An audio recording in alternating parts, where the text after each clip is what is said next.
Assalamualaikum warahmatullahi wabarakatuh. Waalaikumsalam warahmatullahi wabarakatuh.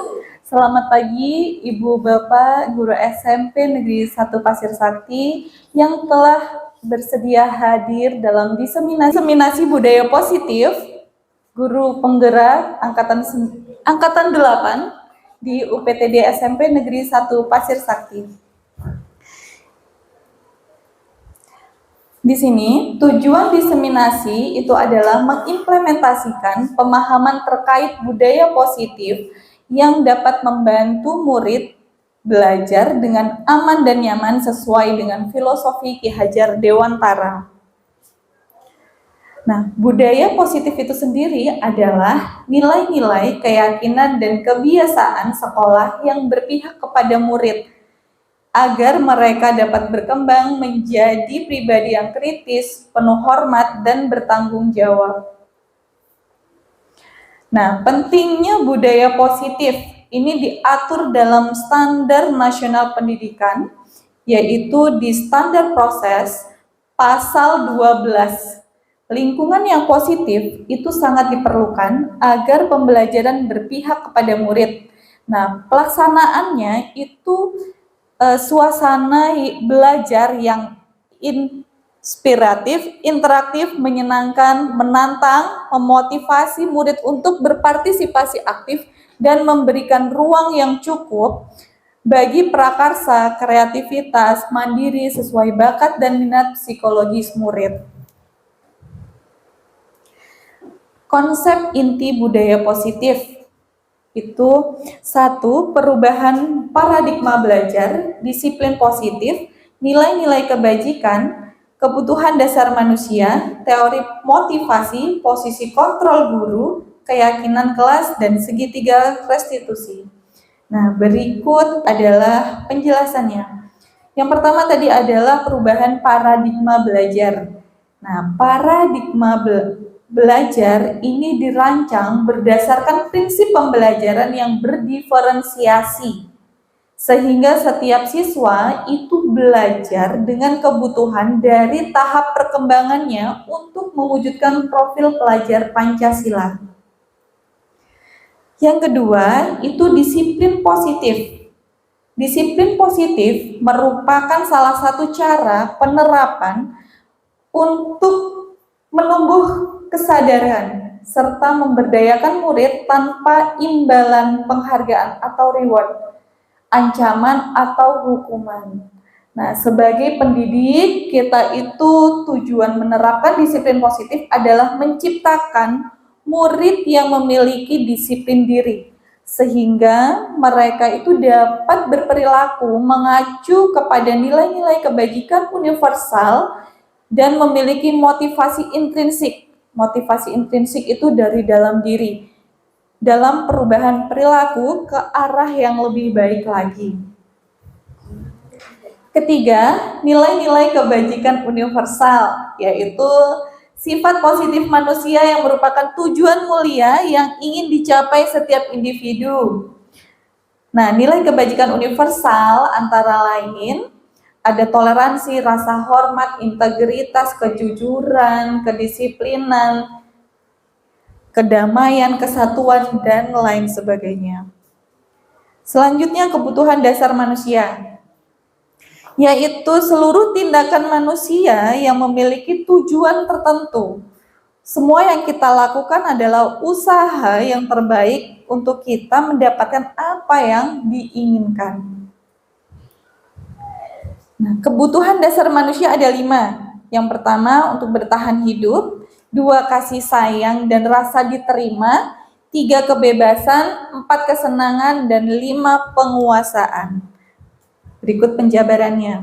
Nah, yang pertama tadi ada kebutuhan bertahan hidup. Secara fisiologis, bertahan hidup seperti kebutuhan akan kesehatan, rumah, dan makanan. Kalau dalam pelajaran IPS itu seperti kebutuhan primer.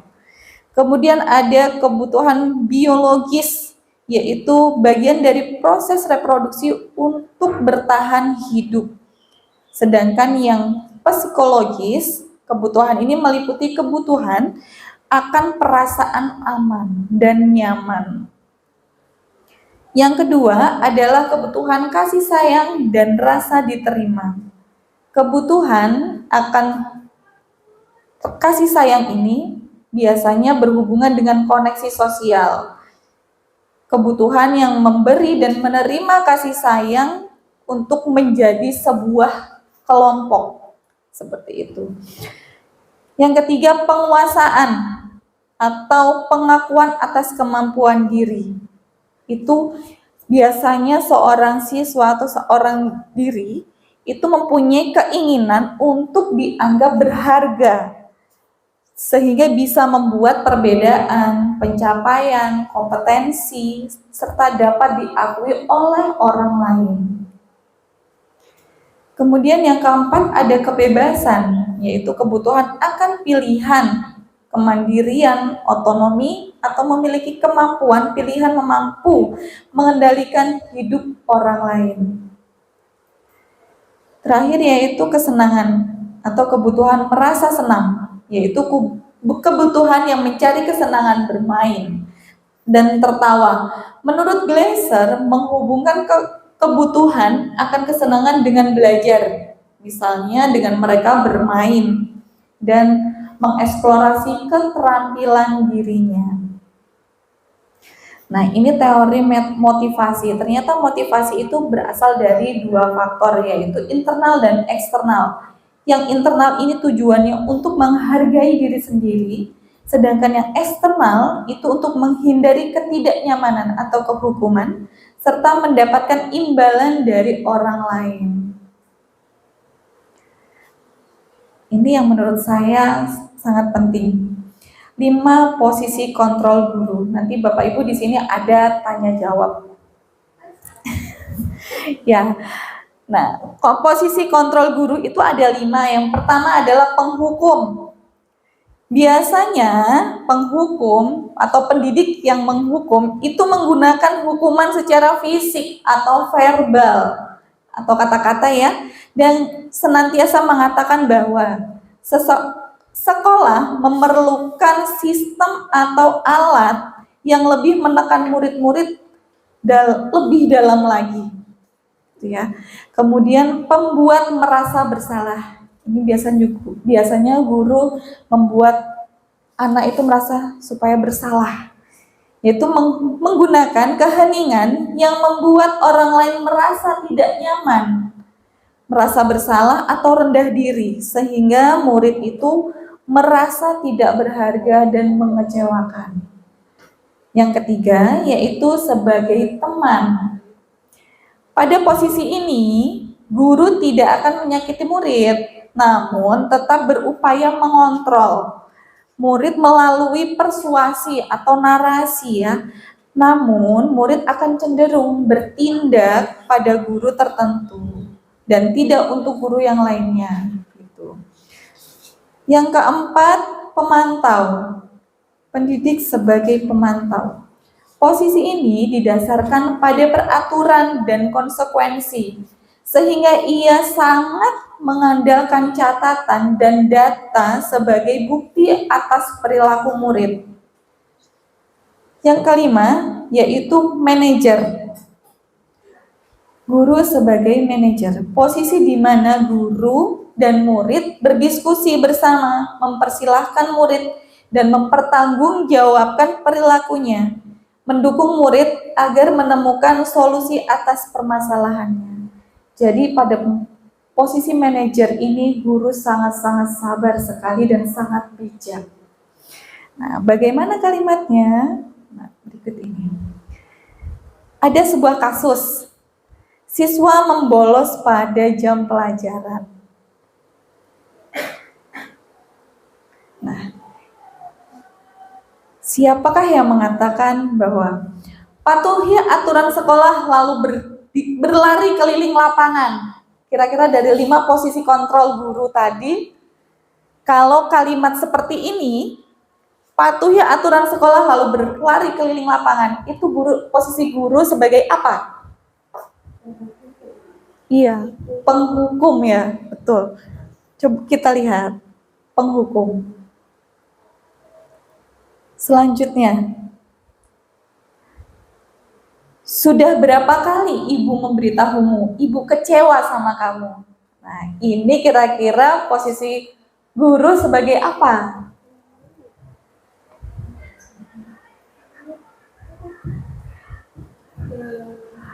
Tadi ada penghukum, ada teman. Kita lihat lagi.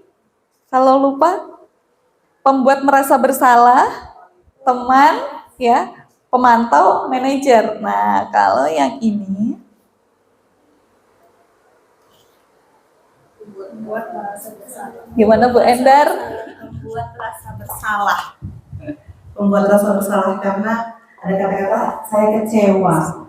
Jadi guru itu kecewa sama siswa, berharap siswa itu mengerti kekecewaan guru dan berharap siswa itu tidak akan mengulangi lagi. Iya. Coba kita lihat jawabannya benar atau tidak. Ya, tepuk tangan buat Bu Endar.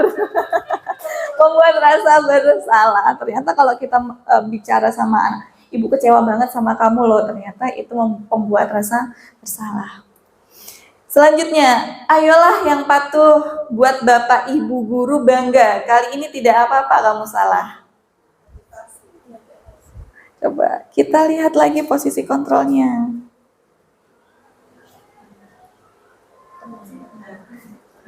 Ya.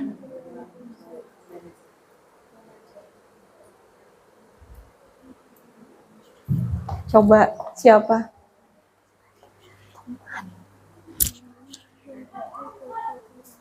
Ada yang mau mencoba menjawab? Mungkin Bapak Ibu, ayolah yang patuh buat Bapak Ibu guru bangga. Kali ini nggak apa-apa kamu salah. Biasanya gitu. Biasanya kayak as a friend gitu ya Bu. Iya.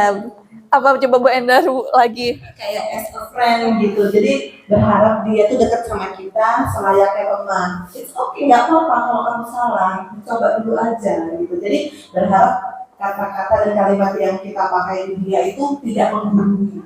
Jadi sebagai teman. Oke. Kita lihat. Kita lihat. Ya, sebagai teman. Oke. Selanjutnya, kamu sudah melanggar peraturan dan apa konsekuensinya? Kita lihat lagi ya. Kita flashback lagi. Ini berdasarkan pada peraturan. Oh, kalau ada peraturan kan ya.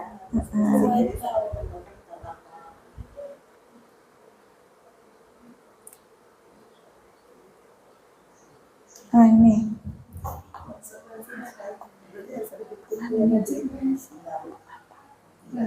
Ayo Ibu. Menurut saya, Sepertinya jawabannya pemantau ya Bu ya. Soalnya dari pengertiannya pemantau tadi itu ada peraturan. gitu ya, Dan ada kalau ada kata-katanya. peraturan dilanggar pasti ada konsekuensinya gitu sih. Oke.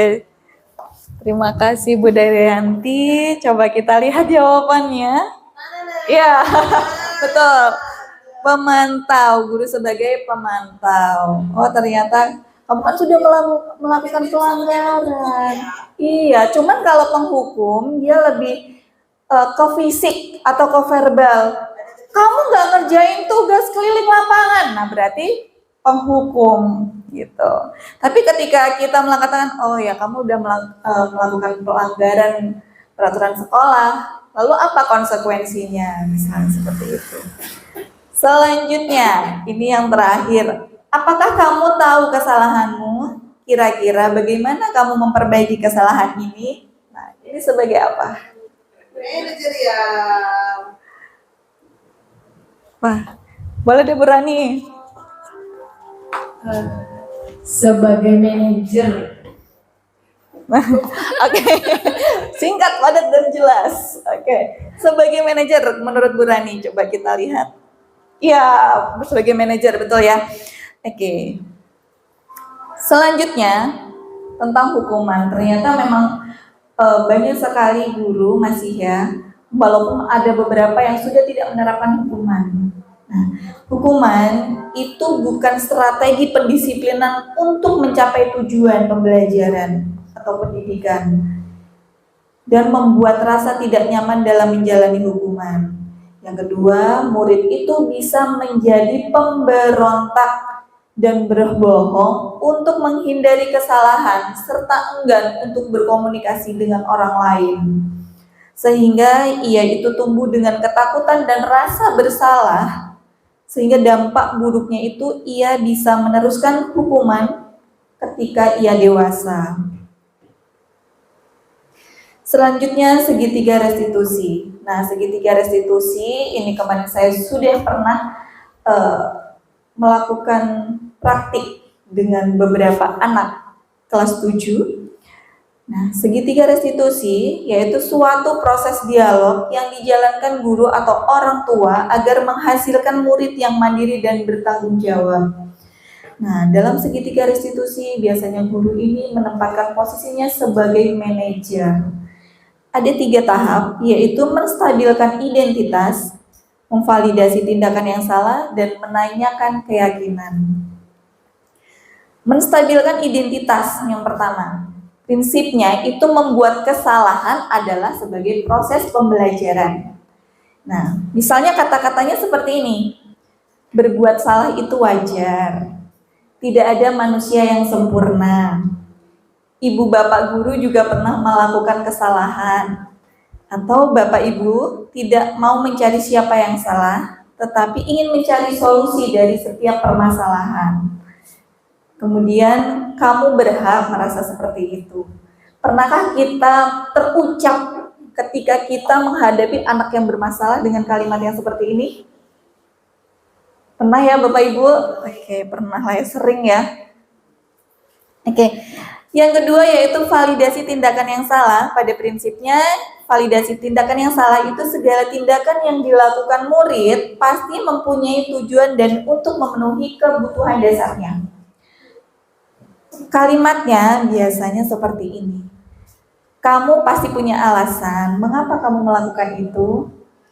Padahal kamu bisa melakukan yang lebih buruk dari ini ya. Kamu patut bangga karena telah melindungi sesuatu yang penting untukmu. Kemudian kamu melakukannya karena mempertahankan sesuatu yang penting bagimu. Ternyata ketika kalimat ini terucap oleh kita, ternyata itu adalah bentuk dari validasi tindakan yang salah. Begitu. Selanjutnya menanyakan keyakinan. Prinsipnya yaitu nilai kebajikan yang siswa percaya dan berpindah menjadi orang yang dia inginkan dalam kehidupan yang dia inginkan. Misalnya dengan menanyakan apa keyakinan kelas kita, kemudian nilai-nilai apa yang telah disepakati bersama, seperti apa gambaran sebuah kelas yang ideal menurutmu, kemudian kamu ingin menjadi orang yang seperti apa. Seperti itu. Itu menanyakan keyakinan. Ada beberapa kelas yang memang sudah menerapkan, dari kelas 7 saya lihat memang banyak yang sudah menerapkan keyakinan kelas ini.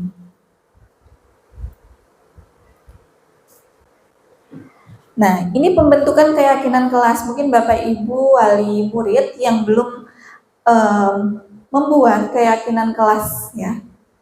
Biasanya itu kalau keyakinan kelas dia menggunakan kalimat yang positif. Biasanya kita itu ada sebuah peraturan dilarang terlambat.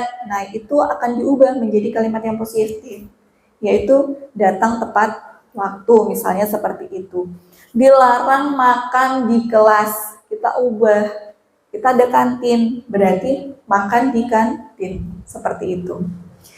Nah, keyakinan kelas itu bersifat abstrak dan pernyataannya universal, dibuat dengan pernyataan positif dan mudah diingat oleh siswa. Kalau panjang-panjang siswa kita kayaknya gampang lupa. Sesuai dengan kondisi kelas dan sekolah sehingga mudah diterapkan, serta semua warga sekolah dilibatkan untuk membuat keyakinan kelas. Jadi ketika kita sudah membuat keyakinan kelas, disepakati semuanya, boleh dengan tanda tangan semua siswa. Ini mungkin Bapak Ibu pernah lihat TikTok saya. Di sini ada pembuatan keyakinan kelas bersama kelas 81.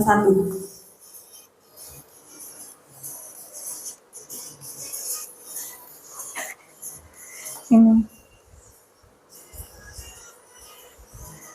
Oke. Jadi ada yang ingin ditanyakan Bapak Ibu dari diseminasi budaya positif? Boleh, Bu Endar.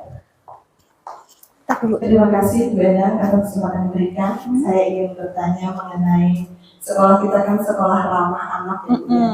Sedangkan tadi kita dipaparkan oleh Bu Endang tentang 5 posisi kontrol guru. Yang pertama tadi penghukum. Nah, yang penghukum ini menurut saya menjadi salah satu hal yang kadang membingungkan bagi seorang guru. Karena kita diminta untuk ramah sama anak, sementara anak-anak yang kita kasih keramahan dari guru ini terkadang membuat itu menjadi bumerang bagi kita sendiri. Kita ramah sama anak, tapi terkadang anak itu malah bikin kita kewalahan dengan keramahan itu. Nah, sebaiknya seperti apa sih Bu? Tadi kan sudah ada kalimat yang baik lah ya untuk menata biar anak itu paham apa yang sudah dilakukan itu salah. Nah, untuk cara menghukum yang baik, tapi tidak menggeser nilai keramahan guru itu seperti apa? Terima kasih. Mungkin Bapak Ibu ada yang mau menjawab pertanyaan dari Bu Endar dulu? Terima kasih pertanyaan dari Bu Endar. Mungkin Bapak Ibu ingin menjawab pertanyaan dari Bu Endar, bagaimana sih ketika kita sebagai guru itu jangan sampai menerapkan hukuman secara fisik dan verbal, sementara anak kita ini sangat luar biasa, sangat sempurna deh menurut kita ya sebagai guru. Bagaimana cara kita supaya kita itu tidak menerapkan hukuman dengan posisi yang seperti apa sehingga tetap anak itu menghormati guru dan teman-temannya. Mungkin dari Bu Yuyun ya? Ya. Oke. Berdiri, Mbak. Berdiri. Assalamualaikum warahmatullahi wabarakatuh. Waalaikumsalam warahmatullahi wabarakatuh. Menurut saya mungkin selain hukuman, di situ ada banyak jenisnya ya. Ada hukuman fisik, kemudian mungkin yang lainnya, tapi kita bisa terapkan ketika anak itu ya tetap bunyinya hukuman, tetapi tidak melalui fisik. Artinya bisa berupa anak itu suruh, seandainya materi, kalau kita materi agama ya, kalau kita materi agama, anak itu kasih sanksinya apa? Sama pertemuan depan kamu ngafalin surat-surat pendek 5 surat atau 10 surat. Selain itu dia hafal, tapi juga dia dapat manfaatnya dari hafalan tersebut. Bisa diterapkan ketika sholat wajib, atau ketika dia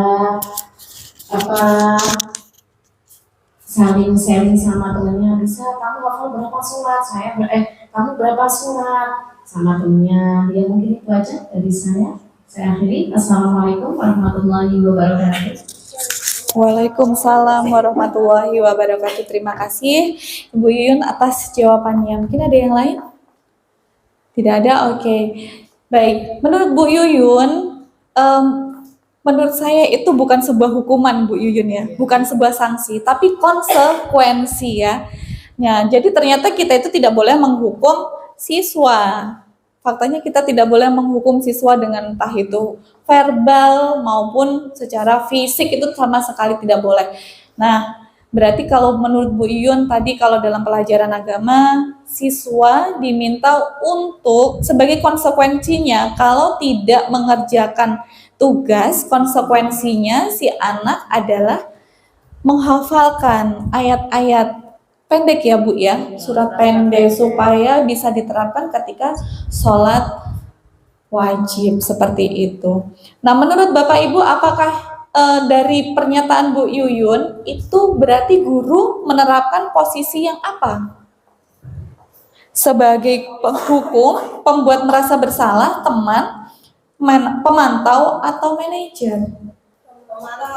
Pemantau, iya, ternyata memang banyak ya. Sementara saya sendiri pun seperti itu sebagai teman maupun pemantau. Ternyata kita memang belum sampai ke manajer. Tapi saya harap dengan adanya diseminasi ini, kita bisa menerapkan posisi kita itu sebagai manajer. Misalnya dengan menanyakan dahulu, mungkin Bu Yuyun juga sebenarnya menanyakan dahulu, kenapa berbuat seperti itu, kenapa tidak mengerjakan tugas, seperti itu ya Bu Yuyun. Terus kemudian mungkin apakah di rumah tidak ada buku, paket, atau literatur yang lainnya, mungkin nggak bisa buka HP karena tidak ada kuota, seperti itu ya.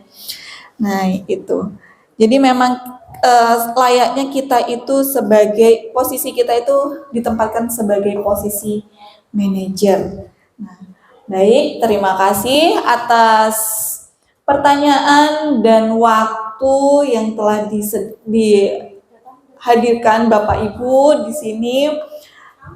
Saya ucapkan terima kasih. Saya akhiri diseminasi budaya positif saya. Wassalamualaikum warahmatullahi wabarakatuh. Waalaikumsalam warahmatullahi wabarakatuh.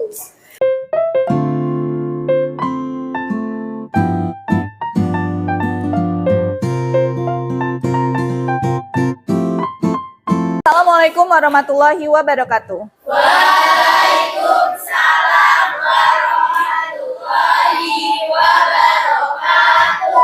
Selamat siang semuanya. Siang, Bu. Alhamdulillah. Sehat semuanya? Sehat, Bu.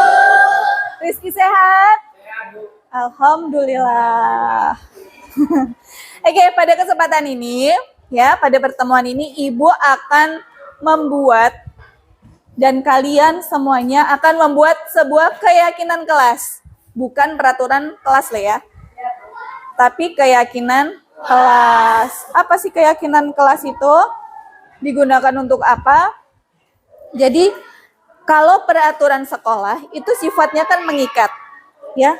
Tapi kalau keyakinan itu berarti suatu hal yang harus kalian yakini dan harus dilaksanakan sesuai dengan kesadaran diri, betul. Nah, jadi keyakinan kelas itu digunakan untuk memberikan spirit yang timbul dari internal murid dan tidak mengandung kalimat yang negatif. Kalimat negatif itu gimana? Misalnya, tidak datang terlambat.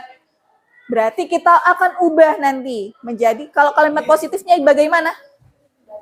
Datang tepat waktu. Oke. Kalau datang tepat waktu itu berarti mencerminkan apa? Bagus. Nah, itu tadi ya.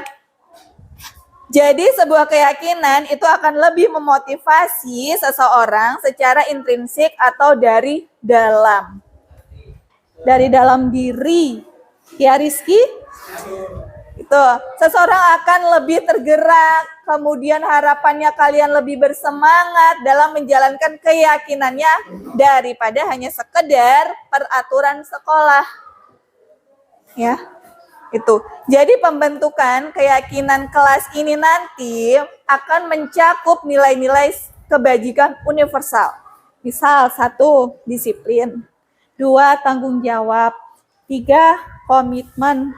4, saling menghargai. Menghargai atau menghormati orang lain. Orang lain itu bisa saja guru dan teman. Walaupun misal ya, bukan guru kelas kalian, tapi beliau adalah guru dari SMP Negeri 1 Pasir Sakti, berarti harus tetap kalian hormati.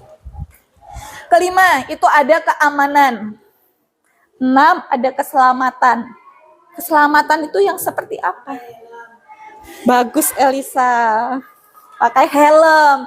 Jadi kalian memang bawa kendaraan bermotor ketika berangkat dan pulang sendiri ya, tanpa diantar. Jadi harus menggunakan Oke. Iya. Harus ada spionnya ya. Nah, gitu. Iya, jadi kalau mau nyebrang, apalagi kita nyebrang ya dari sana, kan nggak harus kalian nengok gini, tahu-tahu kamu gelinding kan ke bawah, apalagi jalannya itu kan nggak rata ya. Gitu. Takutnya gitu. Ya Rizky? Ya. Terakhir yaitu empati. Bentuk empatinya seperti apa sih? Tolong menolong. Ketika misal ya, ada musibah, ada yang berduka. Kita ngapain? Apa yang harus kita lakukan?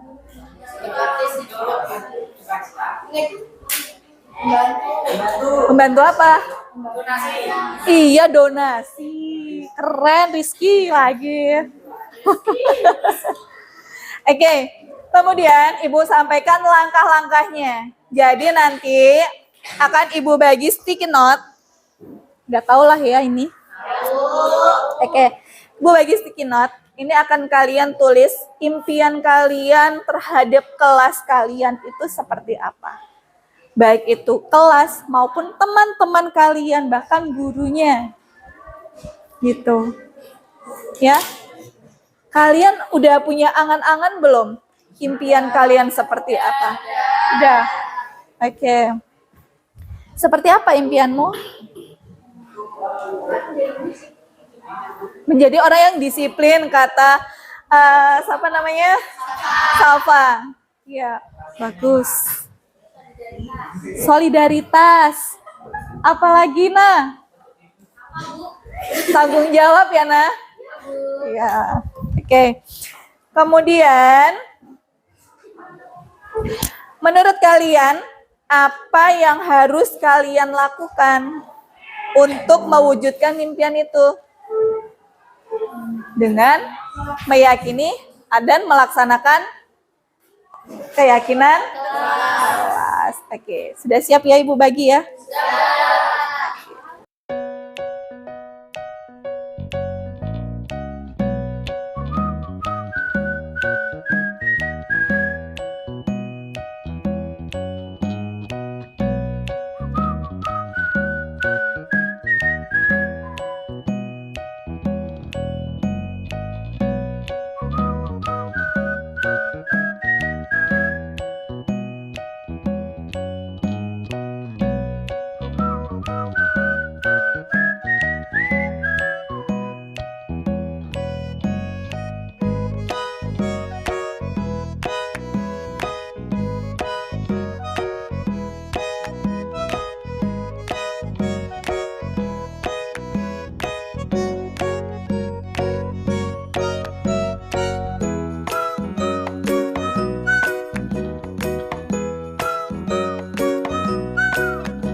Oke, sekarang kita baca, kita simpulkan dulu mengenai apa yang sudah kalian tulis di sini. Harapan kalian.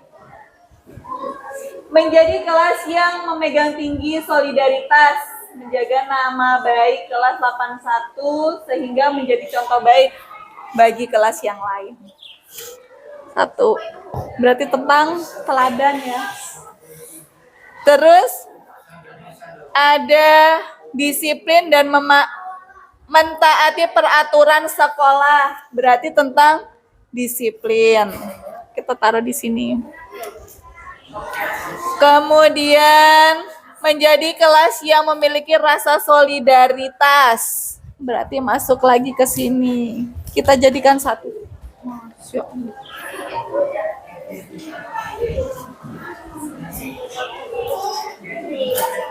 Nanti ding.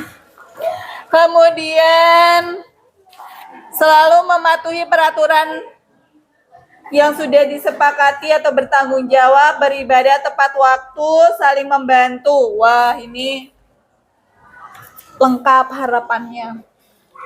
Menjadi kelas yang disiplin, memiliki rasa solidaritas, berprestasi, beriman dan bertakwa kepada Tuhan dan bertanggung jawab. Lengkap sekali. Saya ingin memiliki teman kelas yang memiliki rasa solidaritas, kompak, dan bekerja sama dalam mengerjakan tugas yang diberikan.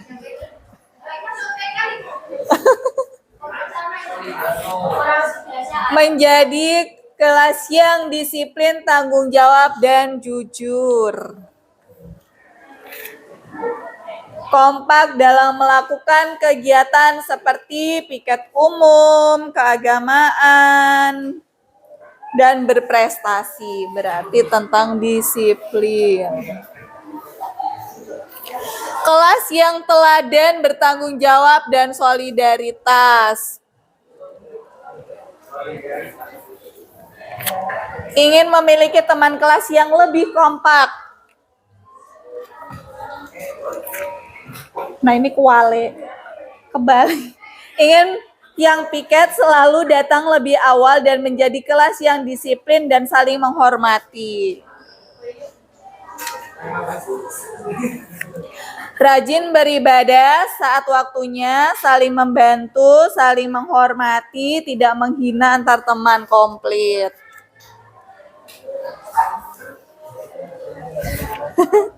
Tidak ada kata tidak bisa jika kita belum mencobanya.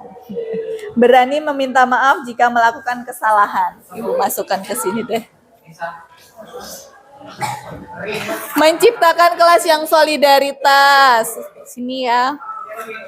Menjadi kelas yang tertib dalam melaksanakan piket umum dan piket kelas. Berarti masuk di sini. Memilih kelas yang nyaman, teman baik, dan tidak ada bullying, berarti di sini. Ingin menjadikan kelas yang berbudaya positif, bersih, solidaritas tinggi, positif. Wah, ini banyak sekali di sini deh. Menciptakan kelas yang solidaritas. Nah, taruh di bawahnya lagi. Menjadikan kelas yang ramah, datang tepat waktu, rajin membayar kas. Kalau kesah bendahara. Disiplin, memiliki rasa solidaritas di sini deh. Disiplin, bertanggung jawab, dan solidaritas. Masuk di sini. Menciptakan kelas yang tenang dan solidaritas. Berarti yang nyaman ya. Melengkapi fasilitas di kelas dengan nyaman dan memiliki teman yang solidaritas. Di sini deh. Kok AC ya? Tuh kita lo udah AC, angin cepoi-cepoi. Kelas menjadi tenang saat guru sedang mengerjakan. Seluruh PR sudah diselesaikan dari rumah.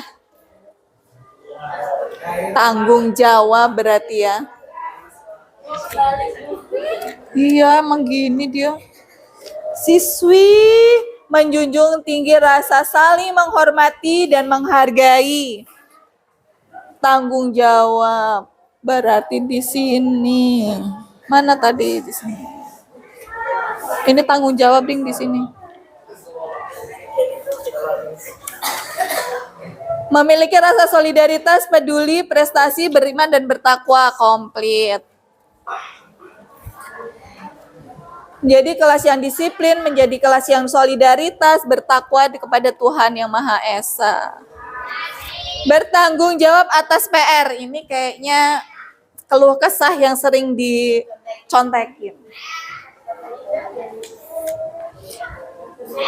Ingin kelas yang tetap tenang meskipun belum ada guru saat berganti jam.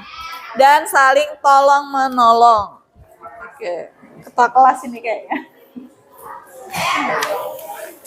Saya ingin kelas yang menjadi bersih, rapi, dan enak dilihat. Nanti teman-temannya suruh pakai make up berarti ya. Enak dilihat. Harus kompak dan solid. Oke.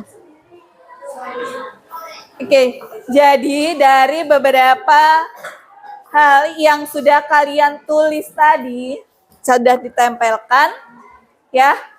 Dan Ibu sudah membacakan, kira-kira ada nilai apa saja sih yang kalian inginkan di situ?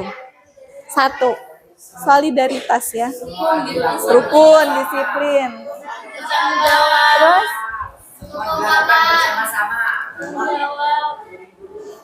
Kompak, jadi kalau kelasnya ada apa-apa tuh semuanya ikut. Oke, berarti 1, solidaritas. Kemudian ini masih di sini, disiplin. Iya, disiplin. Terus tanggung jawab. Terus iya, toleransi masuk ke solidaritas ya. Ada toleransi. Hampir sama nih ya. Terus udah lagi? Disiplin, bertanggung jawab, disiplin dalam mengerjakan atau menjalankan piket umum dan piket kelas. Kemudian datang tepat waktu. Ya, tanggung jawabnya mengerjakan tugas, juga tanggung jawab ya dari rumah. Jadi ada 4 ya. Ada 4. Ada lagi tadi, menghargai orang lain.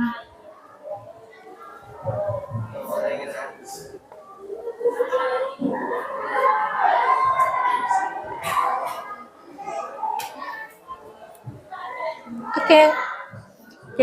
Dari kelima ini, apakah kelas 81 bisa menjalankan keyakinan ini? Sepakat tidak? Yakin? Balik lagi keyakinan kita. Ketika kita semua di kelas 81 sudah sepakat itu tadi tentang keyakinan kelas yang akan kita sepakati, yang sudah diyakini ini tadi. Berarti kalian punya kesadaran untuk menjalankan atau melaksanakannya. Kemudian apa konsekuensinya jika melanggar itu atau tidak mengindahkan keyakinan itu? Nggak boleh, karena itu adalah keyakinan kita masing-masing. Artinya ketika ada teman yang menegur kita, menegur kalian, ya, kamu nggak datang tepat waktu, kamu tadi terlambat, berarti besok jangan lagi ya jangan marah, ya. Nah, berarti setelah adanya keyakinan ini ya jangan marah, artinya kalian belum sadar kan, ketika kalian ditegur sudah melakukan kesalahan, ditegur tapi kok marah-marah, artinya kalian belum sadar, belum sepenuhnya meyakini keyakinan kelas. Balik lagi ke kitanya. Tapi Ibu yakin kelas 81 ya Samuel, itu semuanya bisa melaksanakan ini. Ya. Antara percaya dan tidak percaya berarti memang harus saling melengkapi. Iya, melengkapi, saling mengingatkan. Jangan cuma tugas aja, semuanya saling melengkapi ya. Gitu. Dan ada lagi sepertinya tadi, yaitu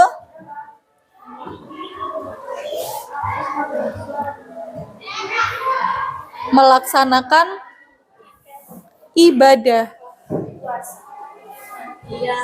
Iya kan? Ibadah.